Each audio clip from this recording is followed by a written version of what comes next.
Muy buenas noches, aquí a Primer Plano, con mucha tristeza, con mucho dolor, con mucha preocupación también.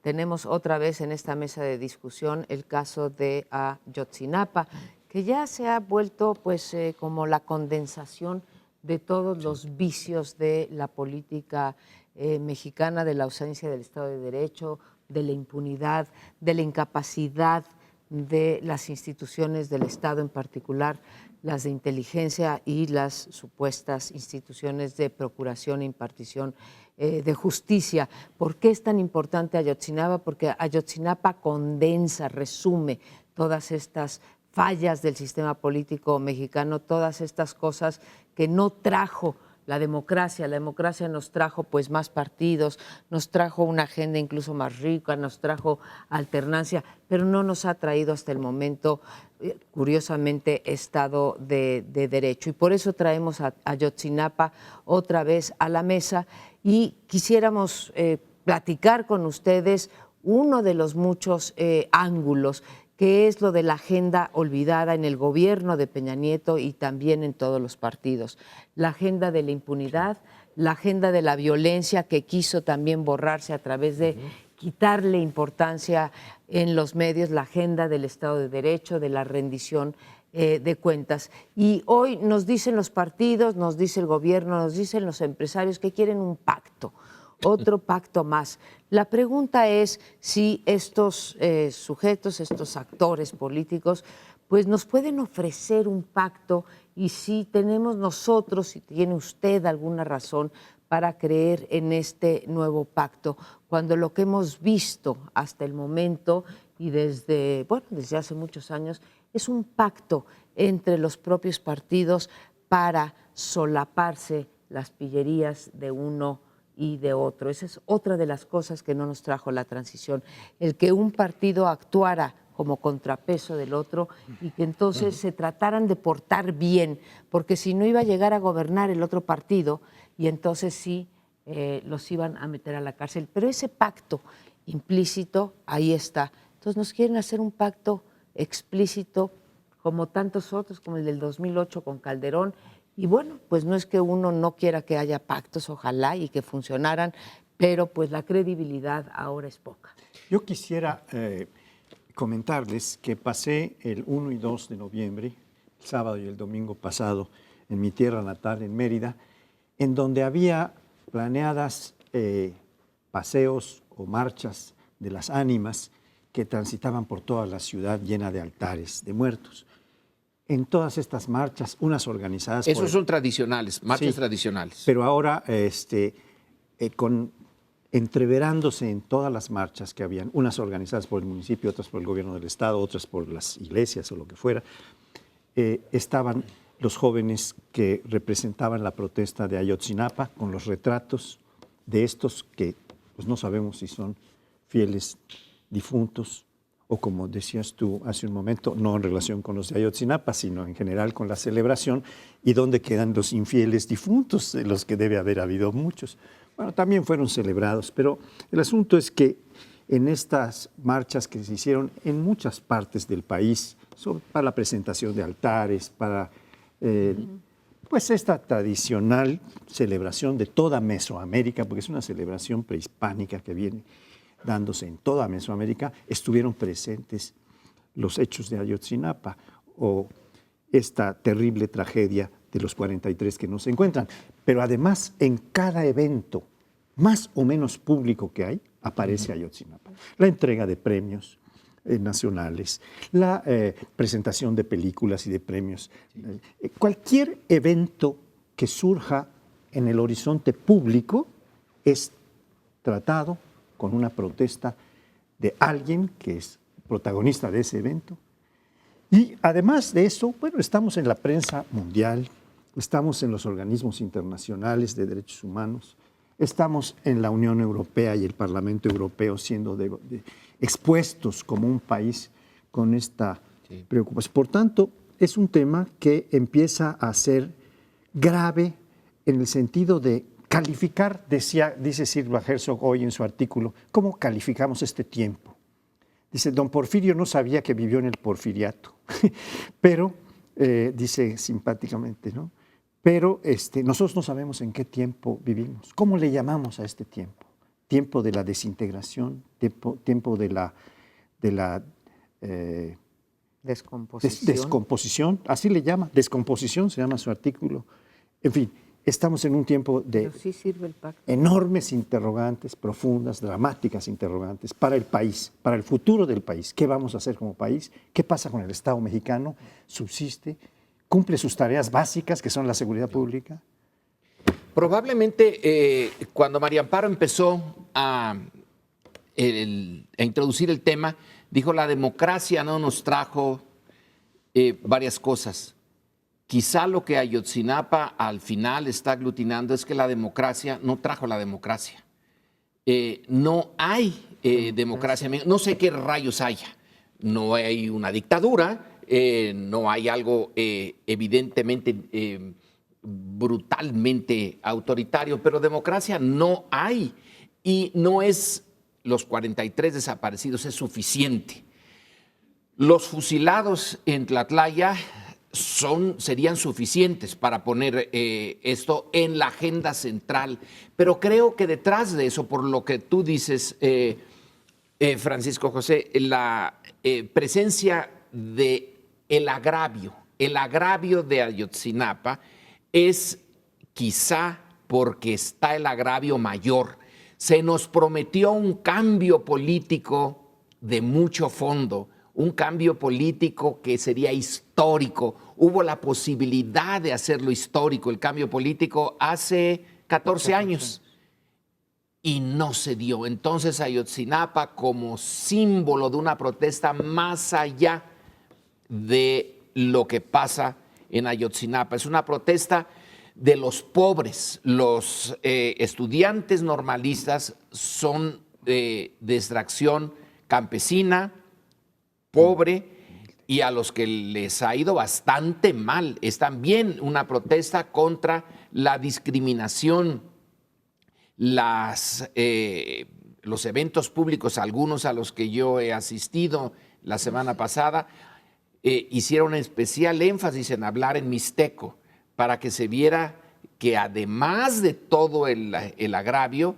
está el componente que no hemos resuelto del problema indígena, del problema de la pobreza y de la ineficacia fantástica.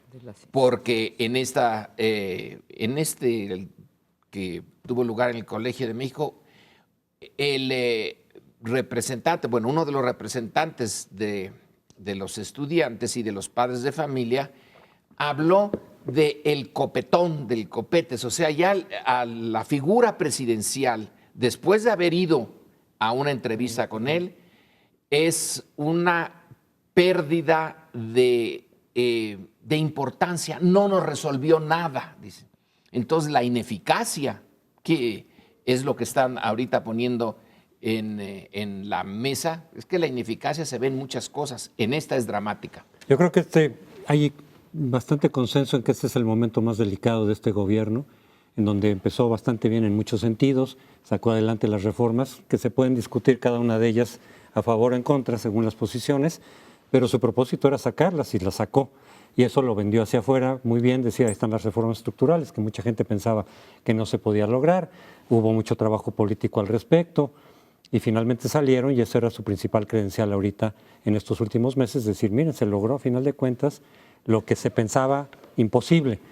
Y de pronto esto vuelve a opacar completamente, opaca mucho esas credenciales, esos logros, esos lauros, y de pronto volvamos al problema de la seguridad que se nos había olvidado, un poco, no completamente, en parte quizá porque queríamos ya pensar en otra cosa. Después de 6 años de un desastre terrible en materia de seguridad, de violencia, de que ese era el tema que opacaba todo, que oscurecía todo el panorama nacional, viene Peña Nieto, cambia la estrategia, no tanto para cómo combatirlo, sino la mediática, ¿no? De decir, no vamos a poner la atención tanto en eso, hay muchas otras cosas, vamos con las reformas, hay mucho que celebrar de México, que podemos proyectar, el Mexican Moment, y de pronto volvemos a la realidad como un frentazo para quien haya pensado que las cosas se estaban resolviendo o que íbamos en camino de que las cosas podían mejorar, pues de pronto decir, pues ¿qué creen? Que no es cierto, está tan podrido esto que sale por un lado, sale por otro, y en realidad abarca al complejo institucional, más en unas regiones, pero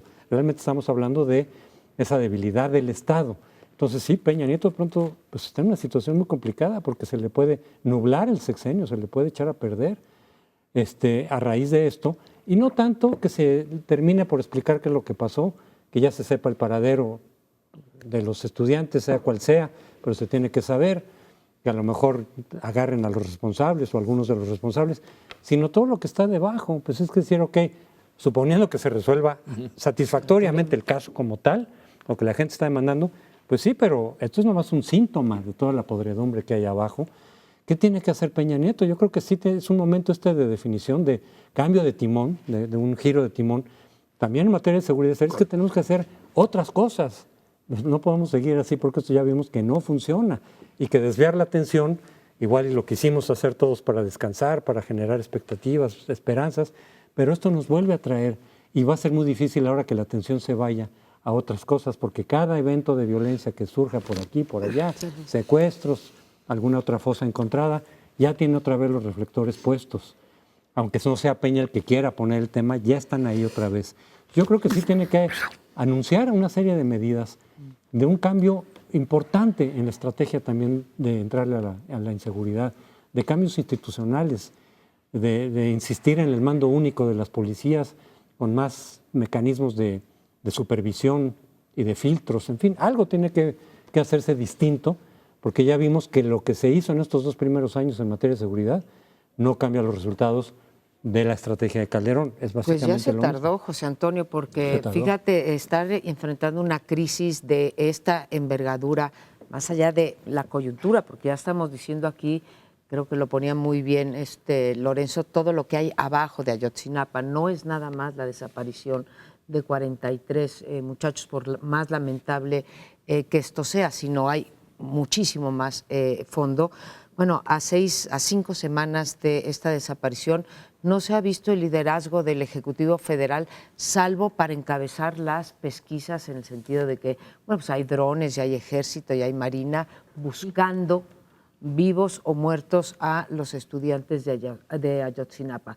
Fuera de ese liderazgo no se ha escuchado, no se ha visto ninguna iniciativa por parte del Ejecutivo que lo ameritaría. Finalmente vivimos en un país presidencialista, ¿sí? Y aparte México es un país hiperpresidencialista, entonces ya me parece que en ese sentido se tardó. ¿Qué le pasa a Peña Nieto? Es que la realidad, ¿sí? se lo comió en términos de la agenda de seguridad. Prometió una estrategia basada, por un lado, en la inteligencia y otro en la coordinación, y no hubo inteligencia, como quedó claro, ¿sí? Porque todo mundo sabía qué estaba pasando aparentemente, y tampoco hubo coordinación, porque ya sabemos que el gobernador le echa la culpa al presidente municipal, el secretario de Gobernación al gobernador y supongo que el presidente al secretario de Gobernación. Entonces sí estamos en una crisis, por una parte de impunidad y por otro lado de eficacia institucional, ¿no? Es curioso cómo se deterioran en breves tiempos las instituciones políticas, que ya venían siendo criticadas y minadas por una serie de corruptelas y de incapacidades, ineficiencias, etcétera. Pero hay momentos en que esto se pronuncia de una manera tan fuerte como la que estamos viviendo. Y pasamos de la portada del Time, en donde la salvación de México estaba consumada, con la figura del presidente Salvador de México, la salvación de México. Pasamos al infierno, al Avernotzinaapa, al infierno, al apocalipsis que estamos viviendo ya en muchos ámbitos, entre los cuales están los secuestros nuevos que se están haciendo, ¿verdad? Que acaba de ocurrir, terrible por sus condiciones, a deportistas, a ciclistas que iban por el Ajusco. Eso pues tendríamos que... Seguiremos en el siguiente bloque sobre este tema de la violencia, la impunidad y lo que significa Ayotzinapa. Volvemos en un momentito más. A este bloque le titulamos Ayotzinapa 2. Yo no sé cuántos números más vamos a tenerle que poner al tema. Espero que no lleguemos a la Ayotzinapa 50. El tema, como señalábamos en el segmento anterior, es que detrás de esto hay una cantidad enorme de problemas no resueltos que no se quisieron resolver. Esta idea de que ahora un nuevo pacto puede ser una solución al menos inmediata ya es absurda, ya se quemó el cartucho de los pactos. Los pactos son de cúpula. En el Pacto por México había 4 personas, pero solamente 3 verdaderas. Había los presidentes de los 3 partidos y el presidente de la República, pero en realidad eran el presidente del PRD, del PAN y Peña Nieto, porque el PRI pues, es el partido del presidente y él es el que manda. Volver a esto es echarle más bien sal a la herida. Y aquí vamos a ver algunos de los temas de Ayotzinapa y Tlatlaya, porque son los dos los que debemos de estar examinando, que pueden dar para la conversación. En Tlatlaya el ejército tiene a 8, que ya lo sabíamos desde hace mucho tiempo. ¿Pero qué quiere decir esto? En una cadena de mando de la institución más disciplinada de México, nada más el teniente tomó la decisión y según eso no fue el teniente, sino que él lo encubrió.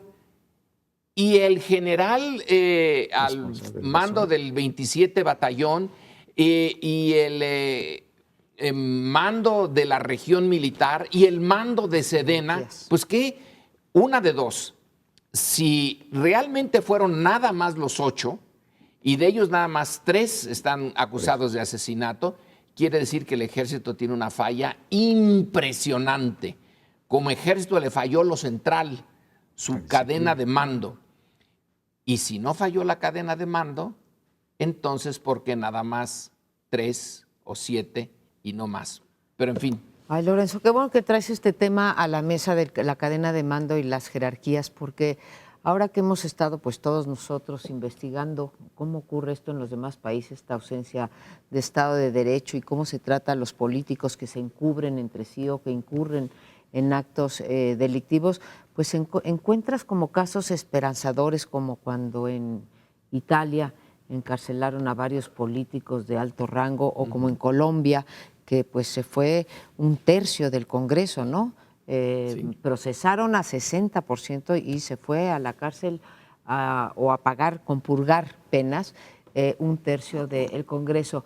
Yo me preguntaba por qué aquí, ahora que lo dices, lo de la cadena de mando, por qué aquí no ocurre nunca eso. Ya lo mencionaba Sergio Aguayo la semana pasada, sí, cuando decía, bueno, tuvo que renunciar el oficial mayor del GDF porque incurrió en una corruptela en la compra de una serie de insumos para las oficinas, ¿sí? Pero renunció, ¿no? O sea, no hay proceso, no se le averiguación previa, etcétera. Bueno, entonces, ¿por qué en México, sí? Y regresamos a lo del pacto, por eso no es creíble un pacto de la clase política, porque sabemos que se encubren y que todos los partidos, voy a recordar nada más un ejemplo, cuando entra por el estacionamiento del Palacio Legislativo de San Lázaro, el medio hermano de León Godoy, el señor Julio César Godoy, ¿sí? Con la venia, para usar ese lenguaje, bueno, pero con la venia del PRI, del PAN y del PRD, con el fin de que tuviera fuero y no se le pudiera procesar. Para mí eso es un pacto tácito de impunidad entre ellos porque se saben muchas cosas. Y esa es la única forma que tengo yo de explicarme que en todo caso esté el último de los soldados rasos en la cárcel, como en el caso de ABC, cuando la tragedia de los niños, quien estuvo en la cárcel fue la señorita, la encargada de una bodega que no era ni siquiera una guardería. De uno de los salones de la guardería. Esos son quienes pagan. Entonces aquí las cadenas de mando y las responsabilidades políticas nunca funcionan. Sí, pues lo que pasa es que en esta situación realmente se tiene que ver una visión mucho más nacional, más estratégica. Ahorita vamos sobre lo local porque ahí salieron estas cuestiones y entonces se enfoca todo a tratar de resolver lo de Guerrero. Pero efectivamente, pues por todos lados está esta situación ahí. Entonces, si no se toma una decisión específica sobre cómo resolver estos asuntos. Yo sigo pensando que a final de cuentas se está haciendo crisis, lo que desde el principio tenía que haber sido parte de la estrategia en contra de la seguridad, del narcotráfico, etcétera, que es un combate sistemático y en serio y profundo a la corrupción. Parece una obviedad, pero es que es lo que no ha habido. Parece una obviedad decir la corrupción, pues claro, la corrupción. Pues claro, porque eso es lo que nutre, eso es lo que va permitiendo precisamente esta colusión con autoridades administrativas, de aduanas, etcétera, en toda esta red de negocios ilícitos en donde involucra muchísima gente.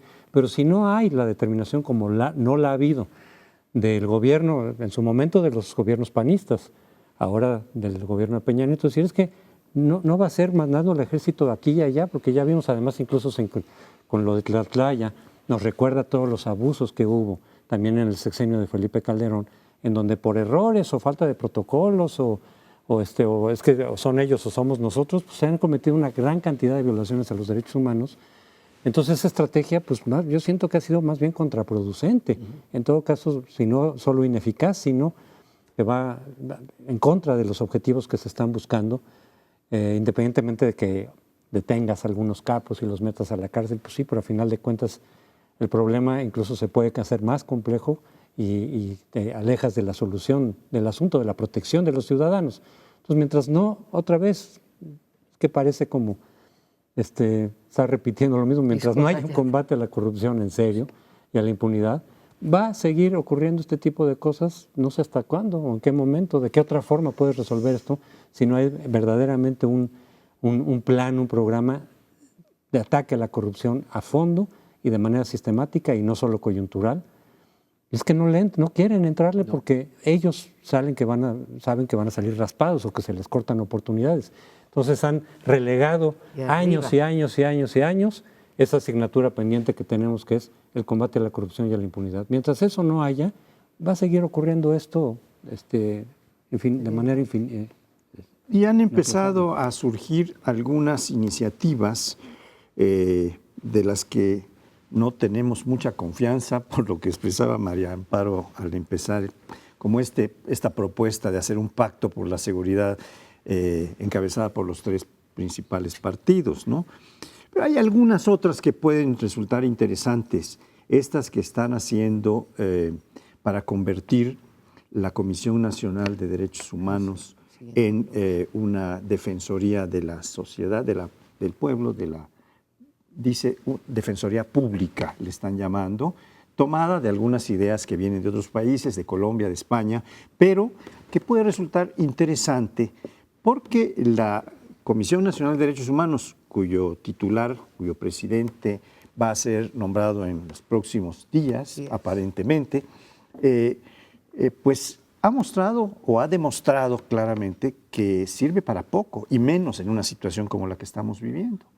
Como que la Defensoría de los Derechos Humanos, los ombudsman, se crearon en países muy civilizados, en Noruega, donde ya había democracia, igualdad social bastante proliferada, servicios públicos eficientes. Y ahí se crea un ombudsman para seguir protegiendo los derechos humanos, que ya están muy protegidos por las instituciones. En el nuestro, que es un país huérfano de derechos humanos, de una orfandad de derechos humanos impresionante, está habiendo una comisión pues, que va cumpliendo más allá, utilizando una cantidad de recursos enorme, y ahora está por nombrarse a un nuevo titular de esta presidencia de la comisión, que pues tiene a todos con la sensación de que nombren a quien nombren, eso no va a resultar en nada que traiga beneficio para la seguridad, para la denuncia de la violación de derechos humanos, etcétera, etcétera, sino algunas recomendaciones, algunas que algunas acatan, otras no. Y esto es lo que argumentan Ana María Magaloni y Carlos Ana Laura Magaloni, Ana Laura Magaloni en sus artículos recientes, pidiendo que se haga una defensoría de la población, una defensoría pública de las personas. Dices, José Antonio, el problema central es la corrupción. Muy bien. Yo creo que no hay duda de que esa es en sus múltiples facetas, desde la corrupción directa de que me llevo tanto a mi casa hasta que privatizo tal cosa y luego entro en componendas o en comisiones o hago empresas y yo luego exploto esto, mis amigos, bueno. Ese es el problema. Ahora, ¿cómo se resuelve? Tú dices, mientras no haya un ataque. Bueno, sí, mientras no haya. ¿Cómo va a haber el ataque a la corrupción? ¿Cómo va a haber el ataque a la corrupción en un sistema político cuyo gobierno está encabezado por el PRI de siempre, por el PRI de Atlacomulco, que se van a suicidar, va a tomar una decisión drástica y decir, ahora sí, empiezo por limpiar mi propio establo? Y a lo mejor me quedo sin nada y rehago el gobierno, una auténtica revolución cultural, moral, política. Sí, sabemos que es la corrupción, pero no hay una manera de enfrentarla, porque la única, la más viable sería por los partidos. Los partidos políticos tendría que haber ahorita, en este momento, en España, esta agrupación nuevecita que salió, creo que se llama Podemos. Ya tiene más posibilidades de ganar las elecciones que cualquiera de los viejos partidos que están allí. ¿Y por qué? Porque están hartos de la corrupción. Ellos sí tienen una vía. ¿Cuál es la que tenemos nosotros? A ver, Lorenzo, o sea, te enojas y con toda la razón yo me enojo junto contigo y dices, bueno, ¿y cómo va a ser el PRI cuando tenemos a los Yarringtons y a los gobernadores, a los Marines y a los Montieles y a los Moreiras, ¿no? Te faltó personalizarlo. No tendríamos tiempo para eso. No nos daba tiempo, sí. Bueno, ¿cómo va a ser? Pero vámonos al PAN. ¿Cómo va a ser el PAN con su exgobernador de Aguascalientes, etcétera, con etcétera? sus moches? ¿Y cómo va a ser el PRD? ¿Sí? Sí. Con sus abarcas y demás, lo que está pasando ahorita. Y luego te la pongo peor, en España tienes a Podemos. Y nosotros creamos un nuevo partido, voy a sacar a Morena, un PES que se llama Partido Encuentro Social, y hoy sendo reportaje que el líder del partido, fue inhabilitado para ocupar cualquier puesto público por haber incurrido, no sé si fue en malversación de fondos o en cuál, pero la Secretaría de Función Pública por 20 años lo inhabilitó. Esos son los partidos que van a entrar nuevos a nuestra lista electoral y demás. Creo que nos tenemos que ir, pero tu indignación tiene que ser mayor porque se corre a todos los partidos, hasta los que todavía no compiten. Pongámosla mayor. Y en España tienen Podemos y nosotros no podemos. Somos impotentes. Pero nos vemos en el siguiente segmento. Bueno, y la Suprema Corte la semana pasada recibió y trató el asunto de las consultas populares y resolvió al respecto. Y lo de la reforma energética, tanto como la propuesta de consulta que había hecho el PAN en el sentido de los salarios mínimos, pues las echó para abajo, las rechazó con un argumento que a mí no me parece muy convincente, que es el de la cuestión de los egresos y gastos del Estado, que está prohibido específicamente en la Constitución, y ese fue el argumento central. Cuando se estaba debatiendo sobre si procedería o no procedería, en particular la reforma energética, muchos constitucionalistas, muchos abogados reconocidos decían, pues igual y no va a proceder, porque al tratarse de una reforma constitucional, pues la consulta no está contemplada dentro de la Constitución como uno de los mecanismos para modificar a su vez la Constitución o echar abajo una reforma constitucional, que podía ser un argumento quizá aceptable más, pero el que nunca me pareció un argumento muy, muy convincente era el de los egresos y gastos del Estado, porque en realidad todas las reformas va a tener algún aspecto. Casi cualquier tema va a tener un aspecto relativo a decir es que aquí hay menos dinero, más dinero del Estado, aquí hay un recorte, aquí hay que meter dinero para hacer esta cuestión, una obra pública, pues implica todo. De hecho, en Estados Unidos cuando se somete de temas de consulta, te dicen cómo va a afectar el presupuesto. Cualquier cosa, usted quiere un puente aquí o no quiere, se pone a consulta de los... Pero y va a implicar tantos impuestos o tanto dinero para que usted también lo considere. Pues claro, casi todas las cosas tienen... Si ese va a ser el argumento central, entonces pues ninguna. Yo digo, medio en broma, medio en serio, que la del PRI sobre los plurinominales, con ese argumento también lo puedes echar abajo, porque al quitar 100 plurinominales, más algunos senadores, pues entonces hay un efecto ahí en los egresos y gastos del Estado, entonces no se puede tocar. Yo pienso, como interpreta, el único ministro que interpretó de otra forma las cosas fue Cosío, diciendo es que aquí hay un derecho humano que está contemplado en la consulta popular, es una parte de la democracia participativa, y los derechos humanos se tienen que interpretar de la manera más amplia posible para beneficiar al ciudadano. Y aquí la interpretación que hicieron sus colegas ministros fue restrictiva, totalmente restrictiva. Y así lo planteó, entonces prácticamente ningún tema podría proceder porque algo va a tocar el presupuesto del Estado. Alguien dijo en un comentarista hoy que adiós a la consulta. De aquí en adelante ya no tiene sentido. Pero esta es una trampa 22, el catch-22, ¿no? No hay salida. No se planteó en la plataforma del PRI cuando los ciudadanos votaron que iba a haber esta gran reforma a la Constitución y que iba a afectar el corazón de la política petrolera. Entonces, el ciudadano no tuvo oportunidad, aunque teóricamente, de emitir su voto en función de tan importante decisión política.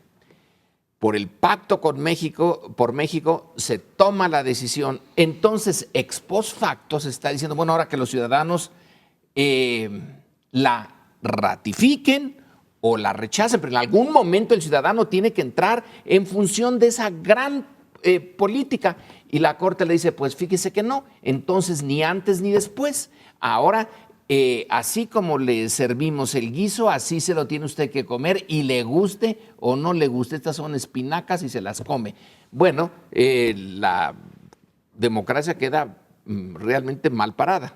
Yo creo que hay democracias, sí, que no tienen formas de democracia directa, estas cosas como iniciativa ciudadana o consulta popular o referéndum o plebiscito, que de todas maneras merecen el nombre de democracias y que funcionan mucho mejor que la nuestra, ¿sí? No, el hecho de que existan estas figuras no te hace ni más ni menos democrático.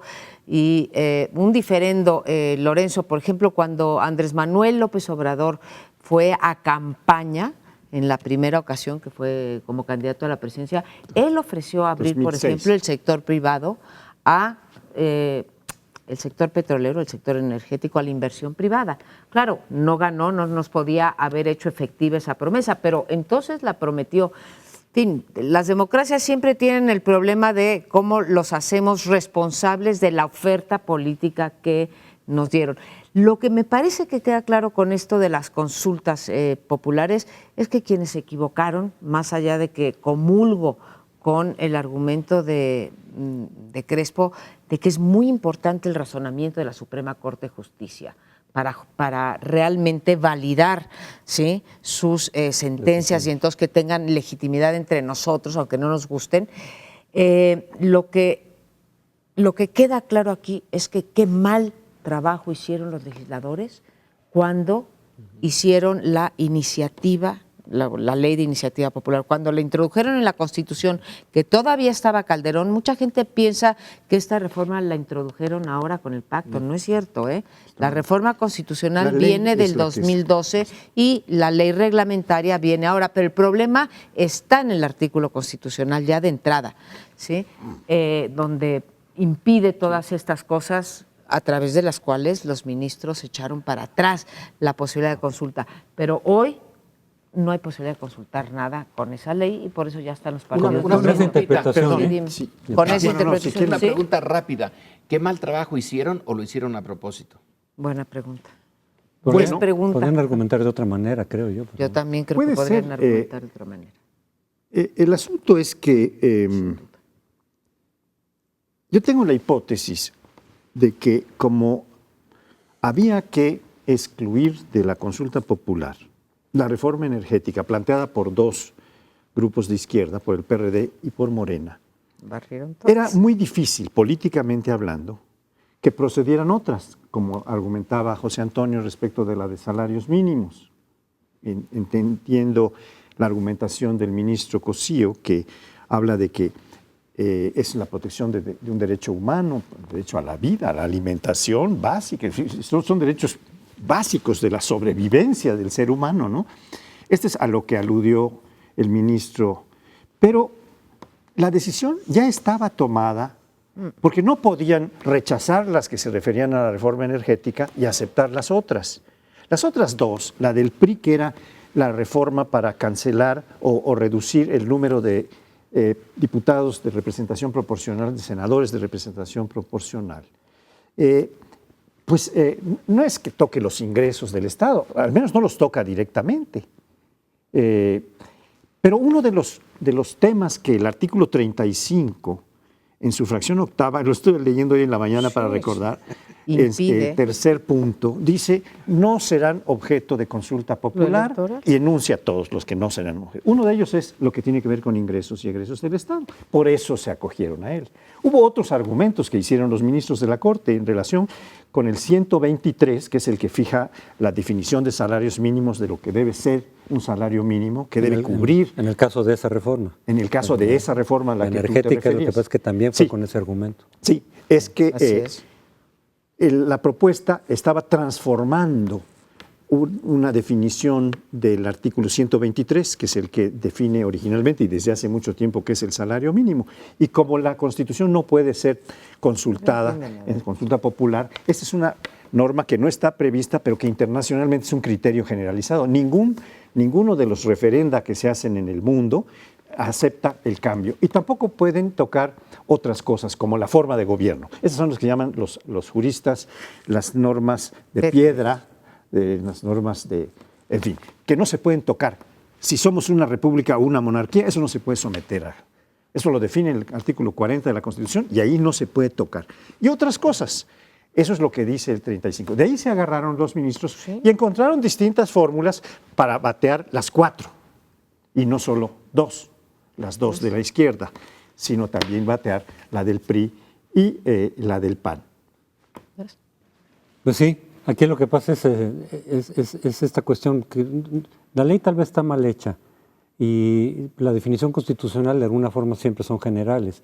Yo me imagino, como también lo interpretó el ministro Cosío, que se refería a lo de la cuestión de egresos y gastos, pues básicamente a las leyes de ingresos y de egresos. Es decir, eso no puede ser sometido a la consulta como otras cuestiones. También lo electoral, pues yo me imagino que tiene más que ver con los resultados electorales o el procedimiento mismo, que no lo puede someter. Si usted cree que ganó, quien el tribunal dijo que ganó y lo pones a consulta popular, pues probablemente eso no sea posible.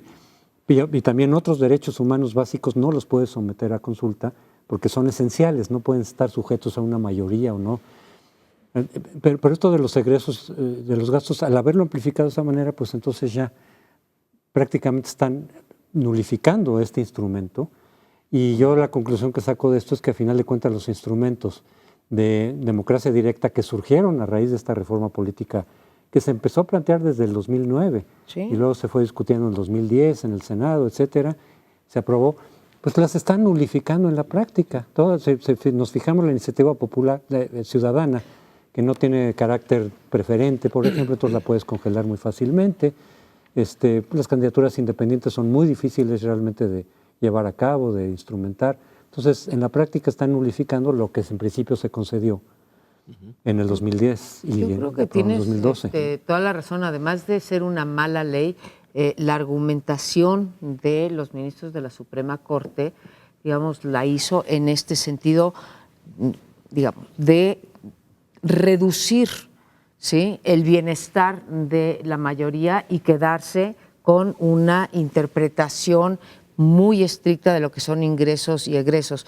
Uno de tus colegas en el Instituto de Investigaciones Jurídicas me decía, bueno, es que es un principio jurídico que uno debe de interpretar en el sentido de, en el caso, por ejemplo, de ingresos y egresos, aquello, ¿sí?, que afecte menos a la mayoría de los la población. de la población, ¿sí? Aquí se debió haber interpretado ingresos y egresos exactamente como lo dices tú, en términos de los impuestos y Ley lo que de ingresos, decidan sí, para gastar, presupuesto nada más. de egresos. Y en cambio, pues se fueron los ministros por una interpretación, pues sí, bastante cuestionable. Que era Y de ahí- hecho el argumento del PRI, que originalmente decía no se va a poder porque afecta a egresos y gastos del Estado. Ahora, la otra del Pero eso PRI era un argumento tampoco. que a mí me parecía totalmente endeble. Ahora, la otra Totalmente. tampoco, la electoral, lo del PRI sí afecta a la cuestión electoral y está Yo creo que es la prohibida. constitución, yo tampoco creo, porque es la constitución de los órganos, de un órgano del Estado, que es el Congreso. Yo no creo que pero es un están aspecto cambiando la propiamente electoral. representación. Es una norma de piedra proporcional. esa, como No la sé, República. pero en fin. Regresamos en unos minutos. Mañana tendremos elecciones en los Estados Unidos de América.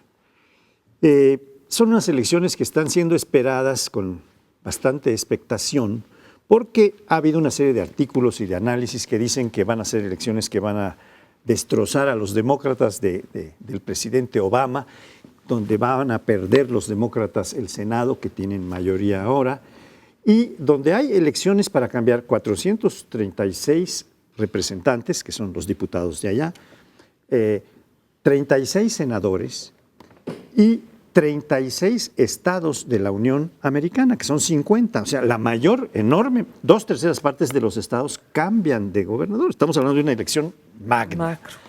Además de eso, como se acostumbra en algunas elecciones en Estados Unidos, se van a poner a consideración, esto es lo que es no el referéndum, sino plebiscito, la decisión de si se acepta la legalización para efectos de divertimento, ¿cómo se llama? El uso de la marihuana en 3 entidades. Recreativo. Recreativo. En Oregon, en Alaska y en Washington, D.C. Ahí se va a votar mañana si se aceptan legalizar para efectos de, yo digo de divertimento, pero bueno, recreativos. Entonces estamos hablando de unas elecciones que nos van a tocar, nos van a afectar en alguna medida. Si se aceptan estas 3 legalizaciones en 3 estados de la Unión Americana, va a seguir avanzando el asunto y tendremos un vecino que es mucho más permisivo, aunque el señor candidato de Uruguay diga que no, y el señor Mondragón aquí que dice que como médico no. Digo, oiga, pero estamos en un momento, ustedes se quedaron en la prohibición de Chicago, de los gángsters de Chicago, donde vimos los resultados de la prohibición del alcohol y no están viendo todo lo que trae como consecuencia el estar ilegalizando algo que usan masivamente los pueblos del mundo, empezando por la Unión Americana, ¿no? Y nos afecta de muchos otros temas también, aparte de la marihuana, que sí es muy sorprendente lo que dijo Mondragón, ¿no? No queremos marihuanadas en este país, bueno, válgame el señor, pero bueno, mientras, como tú dices, mientras aquellos van avanzando cada vez más estados, ¿sí? Tanto en la parte medicinal como en la parte recreativa, nosotros vamos como los cangrejos para atrás y nombramos una persona que dice, no, cancelo esta discusión, ¿no? Bueno, sea esto, pero está también el tema migratorio. Todo indica que, en efecto, va a tener una Cámara totalmente, bueno, un Congreso totalmente adverso. No sería la primera vez que ocurre. En el segundo mandato de Clinton también hubo un Congreso, tanto en Cámara de Diputados como de Senadores, mayoritariamente republicano, ¿no? Entonces, pues se las tendrá que ver. Ahora, de todos modos, no tiene tampoco gran cosa que mostrar Obama en términos legislativos.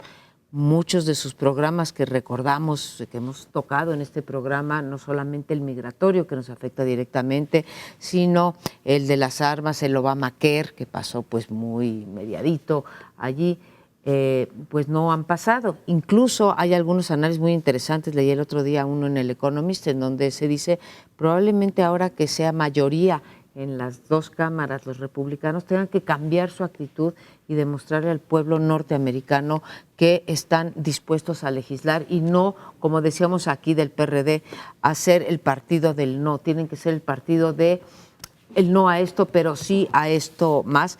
E incluso en términos migratorios se dice que podrían apoyar en el último momento a Obama simplemente para no seguir alienando a el voto hispano, que por cierto se ha alejado ya mucho de los demócratas, y así se explica en alguna medida este retroceso que pueda sufrir en el Senado. Yo voy a tomar el argumento de Paul Krugman, un economista premio Nobel, que señala que los logros de Obama son reales, son importantes, que el Obamacare, esa medida para aumentar los asegurados y que no se queden en el frío del desamparo cuando se enferman varios millones de norteamericanos, que es un avance, él, para su punto de vista, fantástico, y pone los números, etcétera. Pero hay un punto que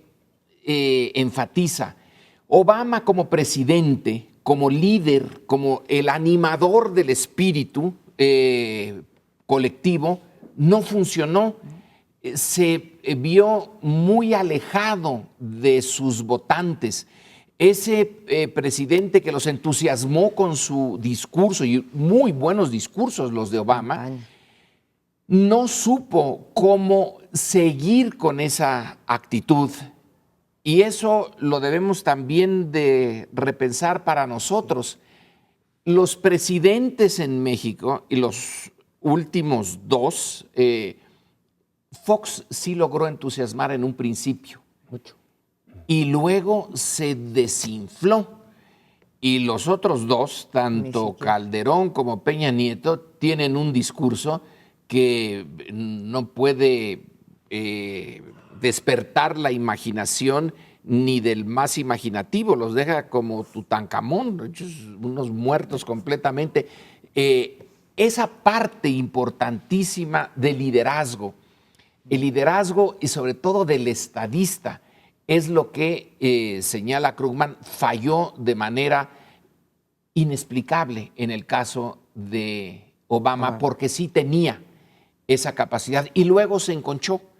Es, dice, su parte académica la que le ganó, y entonces se dedicó a hacer sus políticas y sus consideraciones muy lejos del norteamericano común y corriente, que lo vio como un presidente que estaba en la estratosfera. Es una parte estrictamente de percepción, pero bien importante en política.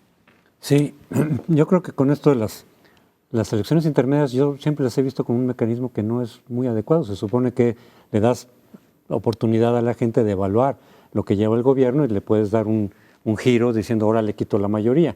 Si se la di en el momento de la elección presidencial, no me ha gustado lo que ha hecho y le voy a quitar la mayoría.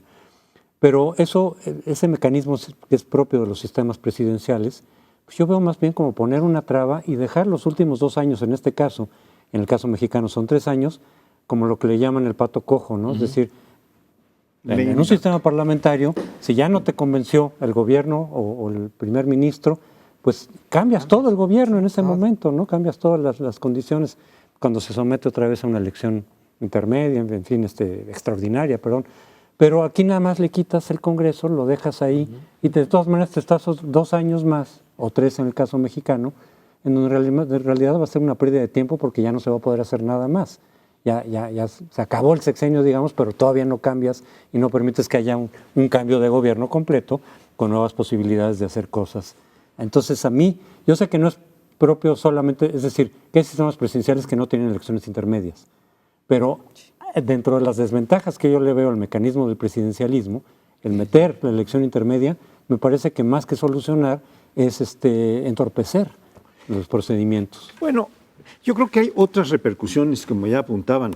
Este país es tan pesado sobre el nuestro, pesa tanto lo que allí ocurre, sobre todo a este nivel tan alto público, donde se van a hacer cambios tan importantes en el Poder Legislativo y en el Poder Ejecutivo de 36 entidades, que nos va a repercutir. Pero hay una repercusión que nos pega muy directamente. De hecho, se ha estado discutiendo, siempre frenada por los republicanos, la reforma migratoria, que afecta a millones de trabajadores mexicanos y de América Latina en general. Estamos hablando de algo magno, por el cual Obama ha intentado, pero lo han parado en seco. Si esta derrota de los demócratas se consuma el día de mañana, se va a alejar más todavía la reforma migratoria que beneficie en alguna medida, en algún grado, de alguna manera, que proteja los derechos humanos de los migrantes, trabajadores, que no son delincuentes, que proteja a los niños que están siendo enviados. Esto no se puede proteger con esto que hacía la señora Obama de crear un albergue para niños y cosas. Eso es un paliativo, sino con una reforma que les garantice derechos, por lo menos de que no sean violentados sus derechos básicos, ¿no? Esta es una de las cuestiones que puede repercutir muy fuerte. Otro punto que nos traen las elecciones norteamericanas, trataré rapidísimo, es que en la política la incertidumbre es lo único cierto. Obama se comprometió desde el principio a revertir la política exterior de Bush en materia de intervención. Sí. Ya, los saco de Afganistán, los saco de Irak y pácatelas que el panorama Guantánamo, ¿Perdón? Guantánamo. Y Guantánamo. El panorama internacional lo hace polvo, porque le está brotando el Estado Islámico. El Medio Oriente es ingobernable para propios y extraños y se tiene que ir hacia atrás. Pobre bien. Obama. Le dieron hasta el Nobel de la Paz, ¿te acuerdas? Sí, a Obama le dieron el Nobel de la Paz. Pero bien, sí. Vamos a tenernos que ir hasta la semana entrante, en la que los esperamos en un nuevo programa de Primer Plano.